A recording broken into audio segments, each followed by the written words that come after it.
ఒక స్ఫూర్తిగా నిలిచారు. ప్రజల కోసం, మార్పు కోసం, ప్రజా చైతన్యం కోసం తన సినిమాల ద్వారా నిరంతరం శ్రమిస్తూ ఉండేటువంటి ప్రజా కథానాయకుడు people star Shri R Narayanamurthy గారిని మాట్లాడవలసిందిగా రిక్వెస్ట్ చేస్తున్నాము. నారాయణమూర్తి గారిని మాట్లాడవలసిందిగా ప్రార్థిస్తున్నాము.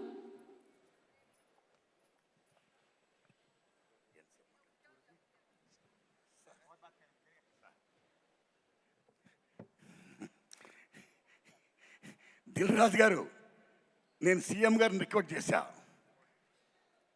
Let me speak, please let me speak.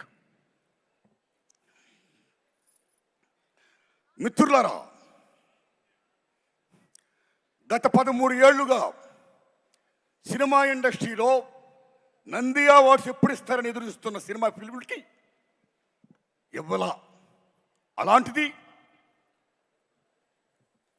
Daring and dashing hero Krishna గారి అభిమాని మన daring and dashing CM Revanth Reddy గారు అవార్డ్స్ మేము ఇస్తున్నామని చెప్పి గత సంవత్సరం ప్రారంభించి అమోఘంగా జరిపించి మళ్ళా ఇప్పుడు అమోఘంగా జరిపిస్తూ తెలుగు సినిమా ఇండస్ట్రీ ఉనికిని గుర్తించి గౌరవించి ఇంతమంది కళాకారుల్ని సగర్వంగా హానర్ చేస్తున్నందుకు సెల్యూట్ సార్. తెలంగాణ రాష్ట్ర ముఖ్యమంత్రి రేవంత్ రెడ్డి గారికి, డిప్యూటీ సీఎం బట్టి విక్రమార్క గారికి, కోమరెడ్డి వెంకటరెడ్డి గారికి, జూపల్లి గారికి, దిల్ రాజు గారికి, జూరీ సభ్యులకి అందరికీ వందనాలు. మిత్రులారా, గద్దర్ గారి గురించి చెప్పాలి. గద్దర్ గారు బ్రహ్మం ఒక్కటే పరబ్రహ్మం ఒక్కటే అన్న అన్నమాచార్యులుగా ప్రజా వాగ్గేయకారుడు. ఎవడబ్బ సొమ్మను కులుకుతున్నావు రామా అని దేవుణ్ణే ప్రశ్నించిన భక్త రామదాసు లాంటి ప్రజా వాగ్గేయకారుడు గద్దర్.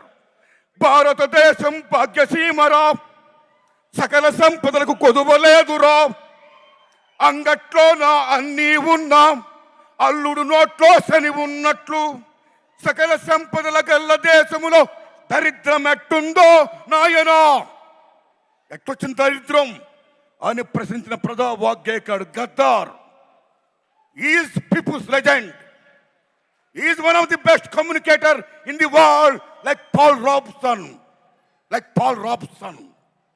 అలాంటి ప్రజా వాగ్గేయకారుడు పేరు మీద ఈ మహానుభావుడు అవార్డు సెల్యూట్.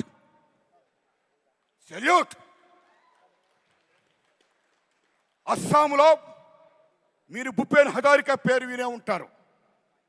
గొప్ప సింగర్, గొప్ప మ్యూజిషియన్, పీపుల్స్ వాగ్గేయకారుడైన. మీరు నమ్మండి మిత్రులారా, ఆయన అక్కడున్న రాష్ట్ర ప్రభుత్వం ఎంత గౌరవిస్తుందంటే మహాత్మా గాంధీ గారి ఫోటో, అంబేద్కర్ గారి ఫోటో, సీఎం గారి ఫోటోతో పాటు భూపేన్ హజారికా ఫోటో పెడతారు అక్కడ. అది అక్కడున్న ప్రభుత్వం ఆయనకి ఇచ్చే వాల్యూ, అది ప్రజలిచ్చిన వాల్యూ. అలా ఇక్కడ ఏ కాకతీయ అవార్డో, ఏ 1000 స్తంభాలు కూడా అవార్డో కాకుండా గద్దర్ పేరు మీద అవార్డు ప్రకటించినందుకు తెలంగాణ రాష్ట్ర ప్రభుత్వానికి నేను హృదయపూర్వకంగా ధన్యవాదాలు చెప్తున్నాను. Thanks a lot sir. My friends, ఇక నాకు కాంతారావు గారు అవార్డు ఇచ్చారు. ఉమ్మడి మద్రాసు రాష్ట్రంలో చెన్నై రాజధానిగా ఉన్నప్పుడు కోస్తాంధ్ర రాయలసీమ దగ్గర ఉండడం వల్ల చాలామంది అక్కడున్న కళాకారులు పాఠాపులకు వచ్చారు. తెలంగాణ దూరం ఉన్న వాళ్ళు అంతగా రాలేదు, కానీ కొద్దిమంది వచ్చారు. అందులో నెంబర్ 1 కాంతారావు గారు, ఓ ప్రభాకర్ రెడ్డి గారు, ఓ త్యాగరాజు గారు. Like that. What is Kantharao గారు? ఎన్టీఆర్ ఏఎన్ఆర్ తర్వాత 3వ హీరో. ఎన్టీఆర్ ఏఎన్ఆర్తో డి అన్న మహానటుడు, తెలంగాణ గడ్డ బిడ్డ తాడేపల్లి లక్ష్మీకాంతారావు. తెలంగాణ బిడ్డ ఆయన, అంత గొప్పవాడైనా. ఓ జానపద హీరో, ఒక ఎంజీఆర్, తెలుగు ఎంజీఆర్. 1-2 కత్తి కాంతారావు అంటే మామూలు విషయమా? ఓ లక్ష్మణుడు వేసిన, నారదుడు వేసిన, రామారావు గారి తర్వాత అన్ని వేషాలు వేసిన, ఒప్పించి మెప్పించిన మహానటుడు కాంతారావు గారు. అలాంటి కాంతారావు గారు అవార్డు నాకు ఇచ్చి నాకు జన్మ ధన్యం చేశారు రేవంత్ రెడ్డి గారు. Thanks a lot. ధన్యవాదాలు మీ అందరికీ. నమస్కారం అండి. నమస్కారం సార్. అయ్యా, ఈ దశలో నా విజ్ఞప్తి, చంద్రబాబు నాయుడు గారు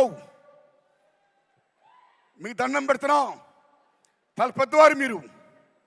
ఇక్కడ రేవంత్ రెడ్డి గారు దూసుకెళ్ళిపోతున్నాడు. ఫిల్మ్ ఇండస్ట్రీని మొత్తం డెవలప్ చేసుకుంటూ నంది అవార్డుని ప్రకటించుకుంటూ గద్దర పేరిట ఆంధ్రప్రదేశ్లో కూడా ఆంధ్ర రాష్ట్ర ప్రభుత్వం ఉనికిని, తెలుగు చలనచిత్ర పరిశ్రమ ఉనికిని గుర్తించి గౌరవించి మీరు కూడా దయించి నంది అవార్డ్స్ ఇవ్వండి సార్. ఇండస్ట్రీని ఎంకరేజ్ చేయండి సార్. మీ దండం పెడతాం సార్. థ్యాంక్స్ అండి. Thank you sir. Thank you thank you so much Narayana Murthy garu. Next special award Raghupathi Venkaiah award. Yes, cinema అంటే ఏమిటో తెలియనటువంటి రోజుల్లో సినిమా గురించి తెలుసుకొని దాన్ని రూపొందించడం కోసం మెలకువల్ని నేర్పించుకొని